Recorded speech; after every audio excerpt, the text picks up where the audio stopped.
Who is someone that is generally considered a great person, but actually is a monster? Effing Oprah. She has platformed so many terrible humans, scam artists, and snake oil salesmen, it's unbelievable. As a black woman, this was a hard one for me to let go. Growing up, I looked up to her so much.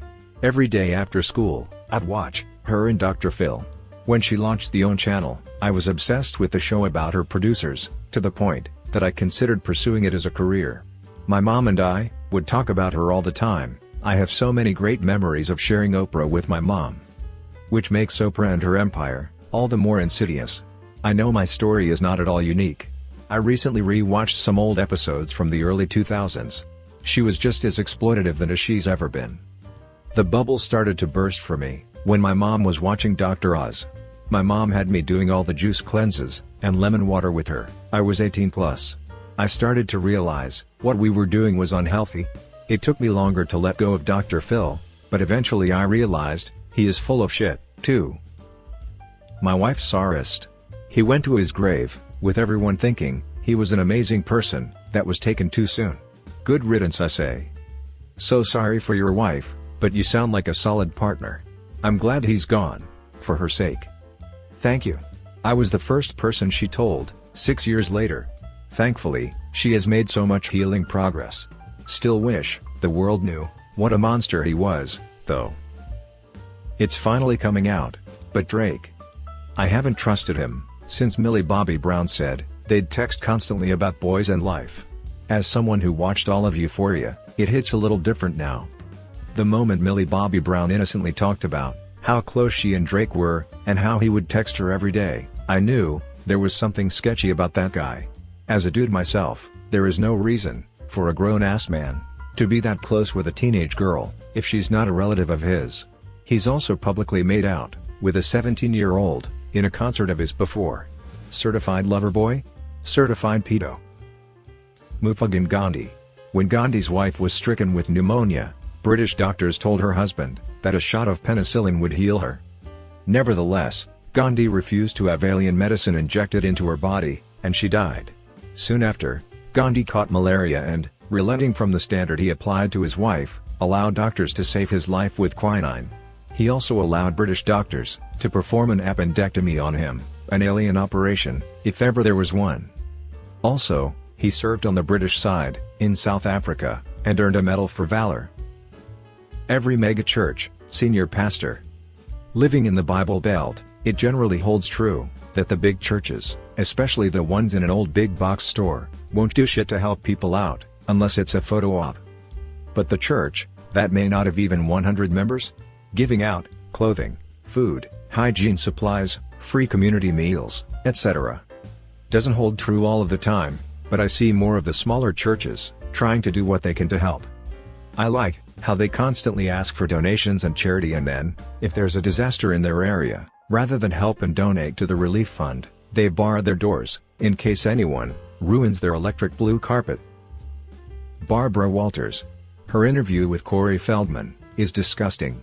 She knew what Corey was saying was true, and she kept questioning him on it. The Dolly Parton and Barbara Walters interview is amazing, though. Barbara is rude, intrusive, and judgmental, and Dolly remains wonderfully humble and dignified. The fact that she asked Justin Timberlake if Britney Spears was really a virgin, when Britney and Justin were 19 to 20, and both grew up on camera, from their days on the Mickey Mouse Club. John Harvey Kellogg, the cereal guy, was a real piece of work. He killed millions of foreskins. Wasn't it actually his brother who invented cornflakes, and he to credit? TLDR, John Harvey Kellogg was the cook, and his brother was the industrialist. As far as I can remember, the insane brother invented the cereal. The sane brother invented the factory process of making them, and had the idea to cover them in sugar, frosted flakes. The insane Kellogg believed that the default state of man was an apathetic unfeeling void, and anything that caused excitement such as good food, warm baths, obviously, intercourse for anything other than procreation, was sinful, and against God's design. I believe he was also a proponent of yogurt enemas, which has to be a fetish thing, right? Pablo Picasso was an unrelenting bastard to his romantic partners. He once said, "For me, there are two kinds of women, goddesses and doormats." And his granddaughter described his treatment of the women in his life by saying, he submitted them to his animal sexuality, tamed them, bewitched them, ingested them, and crushed them onto his canvas. After he had spent many nights extracting their essence, once they were bled dry, he would dispose of them. And that wasn't hyperbole. Two of Picasso's partners suffered nervous breakdowns due to his emotional abuse. Worse yet, his lover, Marie-Therese Walter, and his second wife, Jacqueline Roquet, were driven to S. The guy who invented Kwanzaa. The more you read, the worse it gets. My friend's parents come from East Africa, where Swahili is widely spoken. I remember one time, around Christmas time, when our parents met, and my parents wished them a happy Kwanzaa, they were surprised. Her mom told my mom that they don't know anything about Kwanzaa, and that it is not an African holiday. So, my mom went on to explain Kwanzaa in detail. Of course, my friend's mom understood all the Swahili words, since it was her first language, which made her the more interested. But I will never forget the look on her face when she heard the founder's name was Maulana. She said that this is a title only used to refer to the Almighty God, and no human being should call themselves Maulana. Steve Jobs was a deadbeat dad, a spoiled child, masquerading as an adult, a slave labor monster, and a borderline idiot. Did you know that Steve Jobs stunk and cried all the time? Ilana, Broad City. And he was a D to Wozniak, who just wanted to be a good friend. Jobs took all the credit for so much of Woz's work, and left his friend hanging, I think, more than once. And Wozniak didn't speak up, because he was just like, he's my friend, and I care about him. Dr. Seuss cheated on his wife while she was sick, which led to her then married his affair partner the very next year. One wife. Two wife. Dead wife. New wife. Re-edit. So, my initial edit was a quasi-parody of acceptance speeches, but that seemed to annoy some internet strangers, so I'll just simply say, thanks for the upvotes. Her note was devastating, too. Dear Ted, what has happened to us? I don't know. I feel myself in a spiral, going down, down, down into a black hole, from which there is no escape, no brightness. And loud in my ears from every side, I hear, failure, failure, failure. I love you so much. I am too old, and enmeshed in everything you do and are, that I cannot conceive of life without you. My going will leave quite a rumor, but you can say, I was overworked and overwrought. Your reputation with your friends and fans will not be harmed. Sometimes think of the fun we had all through the years. The more I learn about that Hitler guy, the more I don't care for him. He has one thing going for him: he did kill Hitler. That has to count for something. I don't know if she's considered a great person, but Coco Chanel is held up as a fashion icon, and she was a literal Nazi. After they took Paris, she stayed with Nazi commanders in the hotels they took over, and built her empire, which still exists, by stealing businesses from her Jewish bosses through the Nazi laws that took Jewish-owned businesses and distributed them through members of the party. There's quite a few that had very strong links to the Nazis. The Swarovski company was one of the worst. Members of the Swarovski family were early, active, and enthusiastic champions of Nazism, and at least 6 of its members maintained membership in the illegal party prior to Austria's annexation to Nazi Germany on March 12, 1938. 3 weeks earlier, 500 marchers in the Tyrolean town of Wattens held a torchlight procession that ended with chants of Sieg Heil and Heil Hitler. The majority of the participants, police determined, were Swarovski plant employees, among them, Swarovski family heirs, Alfred, Wilhelm, and Friedrich. He sent grateful loyalty greetings to Adolf Hitler on his 49th birthday, and arranged a donation of 100,000 shillings for Hitler to establish a holiday home in Tyrol. I'm glad Dr. Phil is finally getting his comeuppance. He's said and done terrible things to people who needed real help for the sake of viewership, and acts like he cares so much. Well, it's obvious he doesn't. Lame answer, but my mother. She is known by a lot of people in town because she's a teacher and is part of the theater scene, and people love her. Little do they know that behind closed doors, she abuses the shit out of her children. I ran away when I was 17 because I couldn't take it And despite giving the police a shit ton of proof of what was happening, they couldn't believe that she was capable of any of that, and forced me to go back. Even after kicking me out, a few months later, while I was still a minor, almost no one thought she did anything wrong. The nicest people hide the darkest shit. ETA, okay, this was not what I was expecting. I'm reading all of your comments, and wow. I am so sorry that so many of us have dealt with this. I promise you, it does get better over time. As for me, I am doing better. The 11th is 3 years since cutting her off, and while my life is still really hard, it's the happiest I've ever been. John Lennon sang about peace and love, and then went home and beat his wife and kid. At least, he didn't beat Julian too, because he just pretended his other kid didn't exist instead. Cynthia, his first wife, said he slapped her once. There is no evidence he beat Julian. There is no evidence he beat Yoko. He owned up to his having been violent to women in the past, and said he continued to work to make amends for it.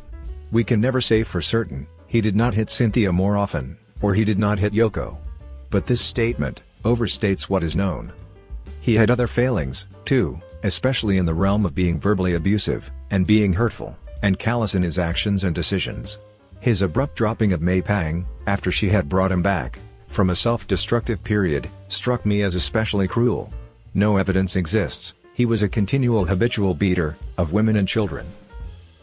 My mom's old roommate, back when I was a kid. Everyone around him, to this day, thinks he's a saint, but he's a pedo creep. I was horrified when I learned he has young children. Edited, because a lot of people seem to be really bothered by my use of the word mortified instead of horrified. I truly am sorry to anyone I offended or upset. It wasn't my intention. I live with both normal pressure hydrocephalus, a brain condition, and ASD. Yay, my mom's roommate abused me in ways I can't even bring myself to describe, which is why I know he's a pedo, and yes, I did try to report him, but he didn't even get a slap on the wrist. I just thought of him when reading this question, and felt compelled to respond. I'm sorry again to anyone I upset. Annie Sullivan, aka Teacher. Despite helping Helen Keller rise above her disabilities, it's well documented that she often beat Helen as a means of disciplining her when she was still a wild feral child, and colluded with the Kellers in preventing Helen from marrying the man she loved. Oh, y'all don't know him, but my dad. Absolute scumbag. He's extremely well respected in his field, and all of his family adores him. I was a secret child he hid for years. When I was assaulted, he blamed me. He made his children lie to their own family about their secret sibling, and he literally sabotaged my career in my 20s. I only found success when I finally went no contact. ETA, y'all have me crying. This seems kind of weird, as I still don't understand how anyone can defend them. But the Kardashians.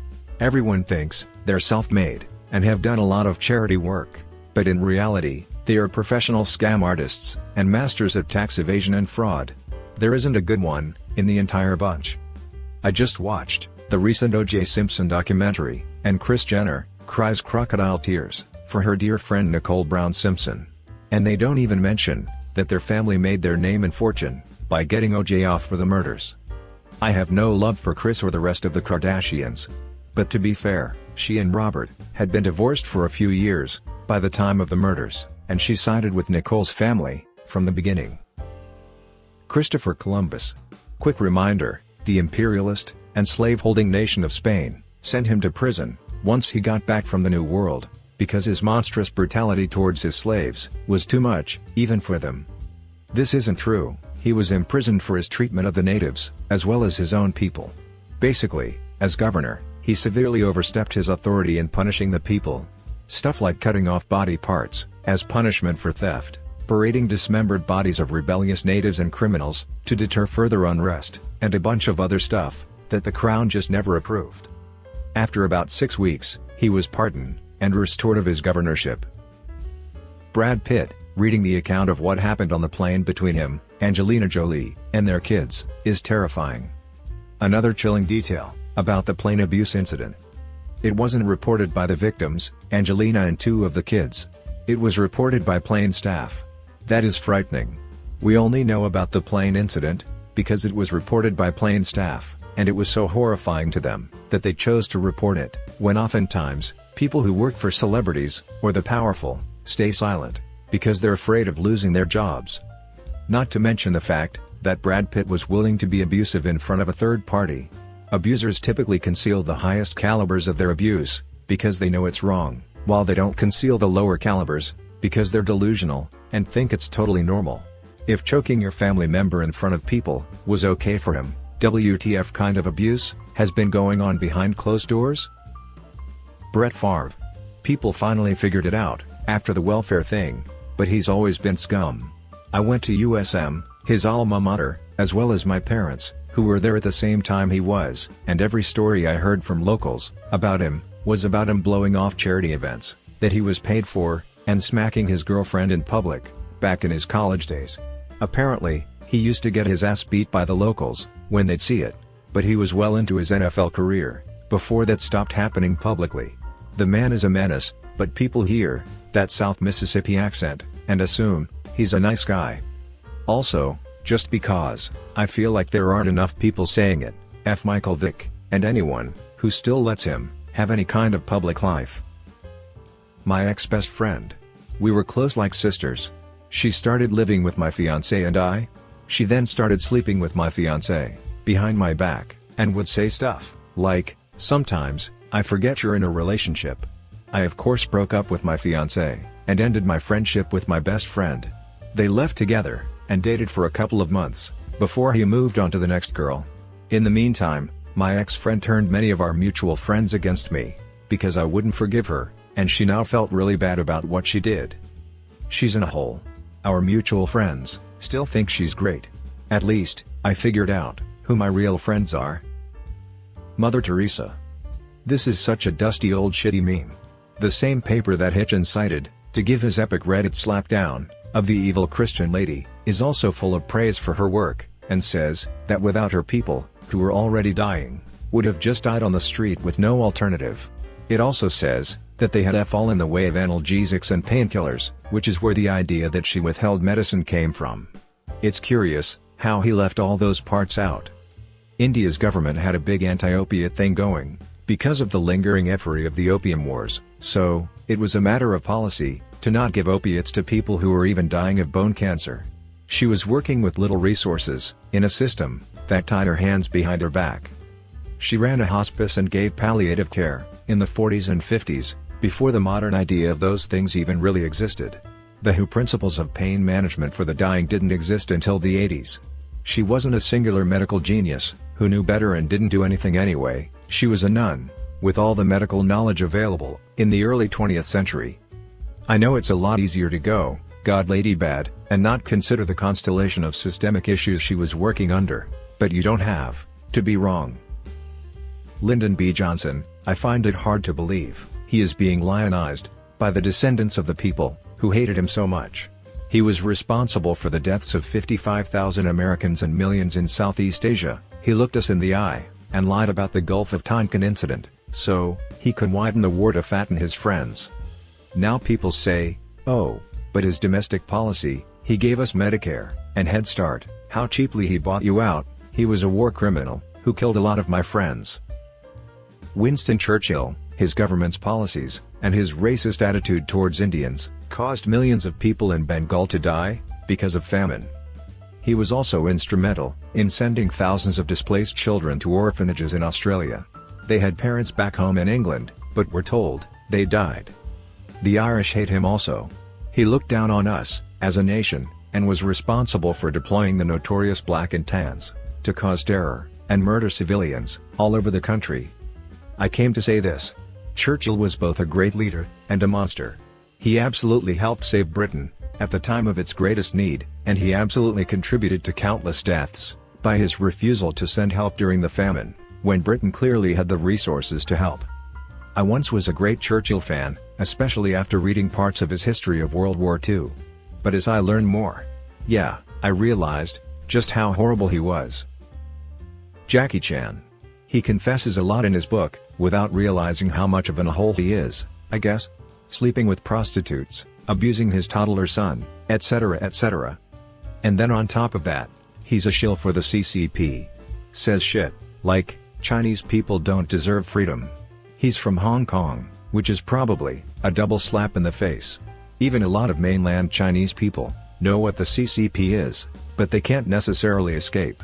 He's an international star, and decides to say what he does. The Rock, Dwayne Johnson. I think stuff is just starting to come out, since he's always been super controlling of his public image, but it seems like the guy is a complete and total sociopath. People have also started to speak up about his bad behavior on set, being late all the time and rude to crew members.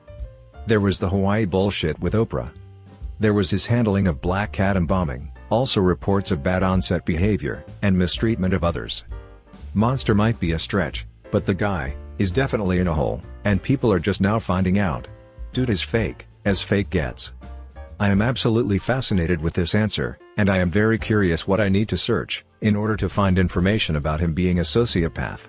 I listened to his 2-hour podcast with Trevor Noah, and he was very careful to convey an image of humble, relatable, faithful, and a family man. I am very curious to find credible information about his dark side. I didn't hear any red flags in the interview, other than him repeatedly inserting into the conversation that he is considered one of the sexiest men alive. He threw it in about 3 times that I noticed. Thought that was cringe, but didn't get anything else compromising. Henry Ford. Charles Lindbergh. Henry has a laundry list of shitbaggery.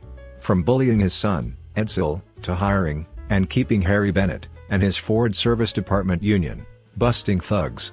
Dude gets credited for so much shit that are half-truths built on a rug with a ton of shit swept under it. Like, creating the assembly line. Absolute stretch of the truth. Credit for starting his company, which was realistically heavily carried by the Dodge brothers, both financially and quality-wise. The 8-hour workday, who he only signed after constant pressure, following Bennett and FSD henchmen mishaps, including constant surveillance of Ford employees, even off the clock and off the premises, not to mention the Ford Hunger March, aka Ford Massacre. We're not going to even get into his stout racism and anti-Semitism, or his ties to Hitler. Award received Hitler's autographed picture of Henry, or that his company, as did GM, produced trucks for the Nazis.